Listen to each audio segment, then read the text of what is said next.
Bonjour bana mboka balandi émission na biso ya autopsie ya mboka na chaîne na biso ya New Libre Débat TV.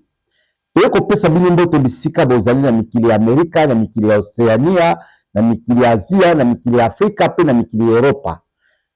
Topesi bino mbote surtout na Congo démocratique oyo ya biso sika tozali kolekisa émission oyo. Tozali lesese na biso oyo tolobaka toujours kolala kolamoka ezali volonté ya Nzambe. Koza nzoto kolongono ezali volonté ya Nzambe. Makambo ezali koleka na mboka na biso ezali mboka bilaka, bitumba ezali ko continuer, il faut tolonga etumba oyo wana. Bapanzi sango botika kolala pongi, agression ezali ko continuer, mboka ntateka agression esili. Monguna azongisi sima, ache diversion mingi, poto bosa na ke bitumba ezali ya bana kumuka kozwa mboka. Il faut totelema poto na ndenge ya kuwela mboka na biso elongo na tata mokonzi. Yazo bunda la diplomatie, biso to bunda la média poto zwa mboka na biso to conscientiser bato. Oyo mboka be koye, mboka ko to mboka ko sans résistance parce que ils ont un système médiatique. To sala ka campagne sur la vidéo kuta biso to ba bon solo. To keimba on a kopesa mini l'actualité la biso mwana mboka tata mokonzi, premier citoyen congolais à lansaki permis de conduire, nous a permis de conduire nae. Mboka Congo et ça plus de 20 ans, tu auras la permis de conduire à Malongate, car bilo comme vous avez le col à mbaté, c'est ko tambola, ba osala ngo ba carte ya mangoro, le col ba carte ya ba carte de visite, et vous osala na ba copie na $10 ezala boité, mboka ezali ko panza mbongo na akemai ko inaugurer moto liboso za permis de conduire wana bokomona na bilili oyo mwana mboka tango Jean-Pierre Bemba comme ministre transport la bité to formaliser loko ko s'appelle selon la trésor public bon mwana permis de conduire wana na bilili ndenge akenai ko yango toza sur na sango malamu ya kopesa bino likambi ya oyo koleka na cour constitutionnelle le 14 nde balakaki mokolo bakokata mbanyo ya mwana mboka babengi na kombo ya Matata Mponyo oyo azali kotia moto makasi bapesi moto makasi na bato mosusu na assemblée ke akende te basakana la justice te sika justice akataka miango na ye basakana na yango te bokotala bino moko pe décision kozala na cour constitutionnelle bokolanda yango lelo bakotia bino na bilili na décision kozala lelo soyo kozala te kozala reporté tokoannonce bino kaka ke ezali reporté bakosala yango na mokolo ekoya mais date yango ezali fixé lelo le 14 toke lisusu na lombango na makambo etali na makambo etali cadre organique oyo mwana mboka liayo akendaki kotala mwana mboka Patrick Mouya ya pesi secteur ya communication et média na ministère wana cadre organique nango ezali esengo po ezali eloko kotia makambo na molongo na secteur ya communication et média tokoyimbango na makambo etali bapont oyo bandeko na biso bazali kotonga na baterritoire Belonga Lokota atongi bapont ebele na territoire ya Ikela azali ata député te mbongo akoki kolesa bana na ye azali membre ya regroupement makasi ya AAP pe azali membre ya parti politique ya PPC. Mama Belonga azali vice-présidente bokotala bapont mama asali population na biso toyebaka kovote utile moto azwi nanu mandat te aza kosala baaction ya makasi bo bongo soki azwi mandat akosala baaction ya ndenge nini fo kofélicité na félicité so mwana mboka sénateur azalaka sénateur Lori Lilongo ayo comme député national élu ya A24 ya Ikela ya territoire ya Ikela asali bapont bokotala na bilili bino moko ezali à féliciter. Même si nous faisons la politique, nous sommes dans le cadre du journalisme, il faut féliciter même les gens qui sont dans votre territoire. Asali plus de 6 ponts. Il y a azali na mandat député national na mandat na ya boye kodia misolo na pamba asali plus de 6 ponts à construire na ndako oyo ekoyambaka ye kuna aboyi na mboka azala mopaya. Félicitations à mboka Lori Bilongo, honorable député national du territoire ya Ikela. Félicitations à mboka mama Belonga na mosala bozali kosala kuna ba ponche ozali sénatrice te ozali député te mais osala loko nde mama social asalaka ngi elongera bandeko na yo Bilongo ata azali député national ba député national super akendaka basalaka eloko te kande akoti mandat na kobima azali likambo ya kosala te.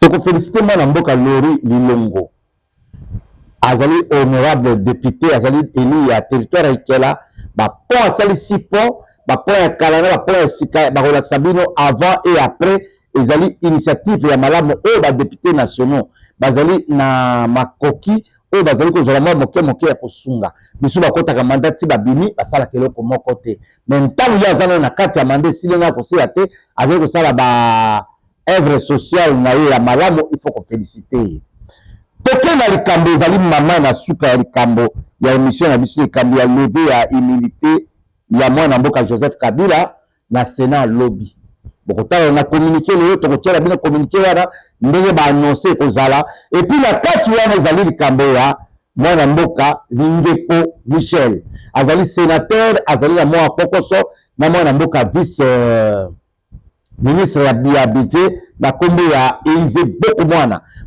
alobi basali ba faux bruit babebisi réputation na ye bokotala bino moko babebisi réputation na ye basali ba faux bruit lokola babebisi réputation na ba faux bruit akei kofunda na justice ezali kofunda eza problème moko te estce makambo bazali koreproche yo osalaki yango te osalaki yango te soki osalaki yango te tia baimage ya biloko na yo osalaki oyo batala diffamation aza kosala nga nasali eloko malamu me kote ya mwana mboka Michel Lingepo apesaki espace oyo nyonso to bazwaki na leta mpo esalabaki te voir même la résidence ya chef de l'état non clôturé ya manzanza ezali mwa soni yango ya kotuna PDL 145 territoire babiloko nyonso to ezwamaki bamarché wana ezali komona kala ezalaka na baentreprise oyo ezalaka ya public te mosusu akopesa na baentreprise publique mosusu akopesa na baparticulier mais baparticulier oyo bazali na kasi na domaine wana ya construction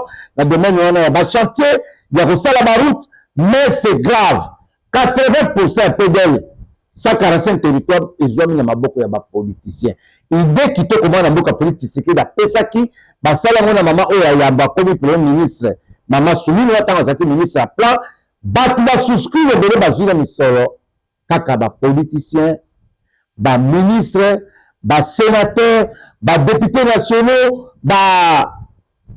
bamandataire public bato bazwa misala wana mais misala wana ntango bozwi leta mpe po azala na nsima na bino mpo ayeba ndenge nini ya kolandela bokolanda extrait ya mwana mboka Lingepo ndenge alobaki na parlement ke biloko wana eza komatisa budget okomona moto alobi esika boye totonga batonga te esika boye basala te mpo ayebi soki atie misolo na ngai na corrompre badepute na corrompre bato na kozwa leve ya immunité ya moto na kozwa leve ya immunité ya député to sénateur oyo akomeka kosakana na ngai soki journaliste akomi na kopoursuivre mpo atteinte à la personnalité ya bato tala esika mboka eza kokufa justice esalisa biso mpe bapandisango tosalisa mboka pour construire des routes, ports, aéroports, aérogares. Monsieur le Président, on se moque de qui? Est-ce que nous pouvons nous réunir ici pour dire cela? À Bongandanga, on vous dit non, il y a construction des ports, aéroports, routes, aérogares. Il n'y en a pas. À Bumba, à Monzamboli par exemple, on vous dit non, vous avez un centre hydroélectrique. On a construit un centre hydroélectrique à Lissala. Ça n'existait pas. Alors l'argent est sorti. Qui a pris cet argent-là? Qui a pris cet argent? Donc le travail que nous faisons ici, Monsieur le Président, parce que l'Assemblée nationale, quand je lis la version qu'ils nous ont transmise ici, a abordé des questions liées essentiellement au fonctionnement des institutions de la République. Là, n'en parlons pas parce que la Cour des comptes n'a pas été contredite par le gouvernement. Donc, le travail ici, aurait dit, c'est faire essentiellement sur l'évolution des développements de nos provinces. Voyez-vous? Et ça, il faut du temps pour en débattre. Dans la ville de Yambuku, on vous dit il y a un centre hydroélectrique. On a construit ça là-bas. Il n'y en a pas.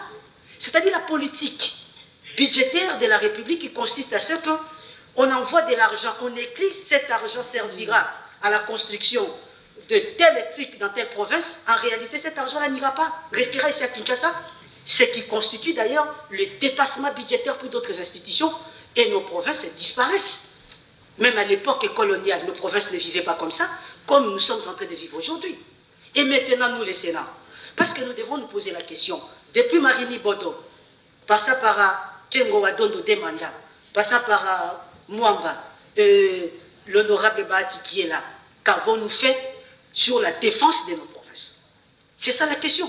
C'est une responsabilité spirituelle, morale et législative. Qu'est-ce que nous avons fait? Donc nous allons voter ces projets de loi de reddition des comptes. Nous allons soulever à toute honnêteté notre droit ici pour dire qu'effectivement l'argent était arrivé. Et nous rentrons chez nous, on est calme. Et le lendemain, nous prenons les avions pour dire à nos provinces, à la population des provinces, soyez calmes, tout ira bien, bientôt et tout comme ça, on va construire ceci. C'est une manière de trahir nos provinces. Et cette politique-là ne nous permettrait pas d'évoluer dans le développement dans notre pays. C'est ici le... Pour ça, la lobby et Kozala lever à immunité. Il y a mon avocat Joseph Kabila, comme ancien président, il y a un article du Sénat pour employer personnalité, ce que Zala qui verrouillé et Kozala. Politique primée et Kozala, l'État, le Parlement, Asala, Moussala Naye, Sénat. Rôle il y a sénateur, Bandeko. Rôle il y a sénateur, Nyon surtout. Le rôle de parlementaire, c'est quoi? Que ce soit un député national, un sénateur, ils ont un rôle à jouer dans la démocratie. Ils participent à la création de lois. Ça, c'est les parlementaires, les députés nationaux ou les sénateurs.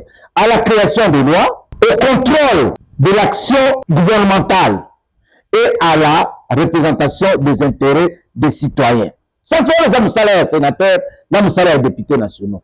Mais quand vous, comme membre du gouvernement, un parlementaire, sénateur ou député national, à l'objet que nous salaires joie aux salités, va contrôler yo. Et ça dit fébrilité, c'est son droit.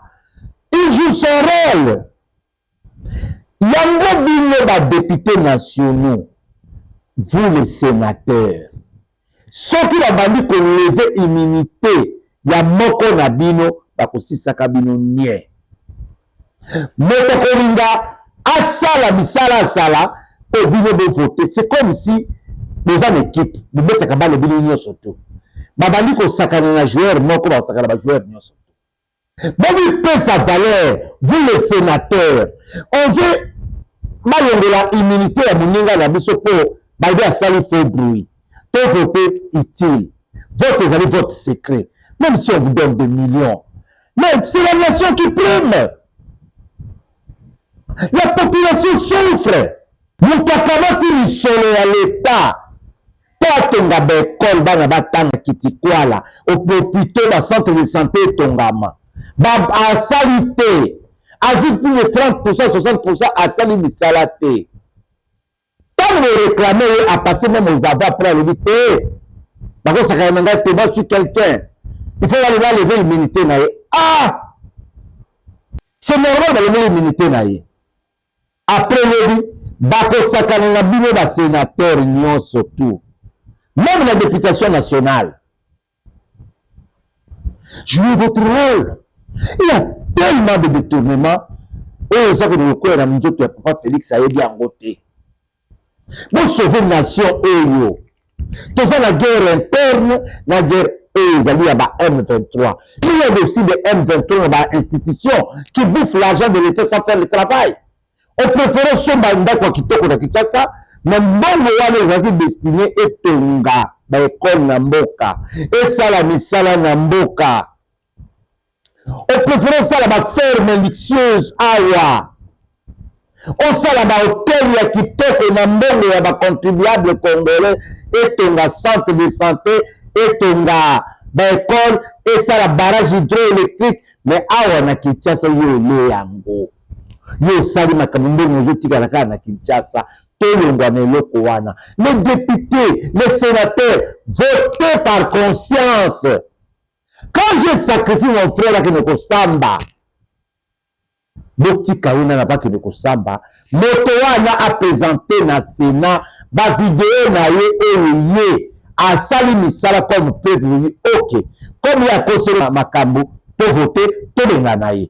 80% des hommes politiques, des hommes d'État congolais, de la PDL 145 000 solo, n'a pas marché, ma sanité. Ils prennent leurs cousins ingénieurs, ils prennent leurs cousins architectes, de bazo sala misala wana, ba cousin na ba consoler, ça te soit fundi famille côté de ma balé misolo wana. L'homme est causé na Sénat, d'autres pour la immunité à mon mboka Michel Lingepo. Sénateur, avant Makambe Banda, ba projeté, le laisser à projeter dans la salle et à Sénat, ba image à brûler il y a Salaki. Conscience de nous à la réveiller, même le président du Sénat, autant la Makambe, il y a za pour reprocher Lingepo. Ezali nini. Le coup a reproché Lingepo, ezali le kota Lingepo a conseillé Makambo, wana bo voter à moi na mai. Au salut diffamation, au salut faux bruit, qui est des caca. Mais tant de quota la kele ko boko salamité, pour si na ya na vidéo. Ala Sabino tant tu sala ki misala na ye. Ko Sabino, bon on est de partager bango, le des ali vote utile. Le des ali conscience et voter. Est-ce que sénateur, vous allez livrer moto pour l'intérêt à population, à saber l'intérêt à la nation, vous livrez pour l'intérêt à l'individu? Question mark. Ma kanisi na bino conscience na bino sala papa tu serais na bisaka biso moto apesi ni sololia ya leta sala makambo ya conscience na za kosenga yo to kaka bakolu tu ngi bazai koloba to za na mboka mosusu te zalika Kongo moko oyo biso mo tu zai ko bonga infrastructure na biso to so sala ba pesi mbongo sala route o salite batu po balongwa kuna bakoma sika ba osaka ba 2 semaines na nzela mais so yo sala ka ba sala une journée bakomi.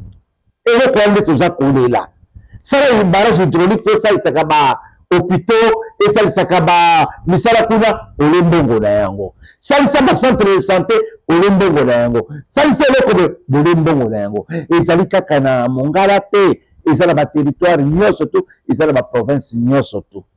Et ça, il passe. Tous ont conscience, surtout conscience te, batu ba ko demeurer ko sala kamabe ba ko corrompre na ba Sénat ba corrompre na l'Assemblée nationale ba lekisi bango ba kanyi moto ba sali faut bruit pesili. Non, il faut que la conscience travaille.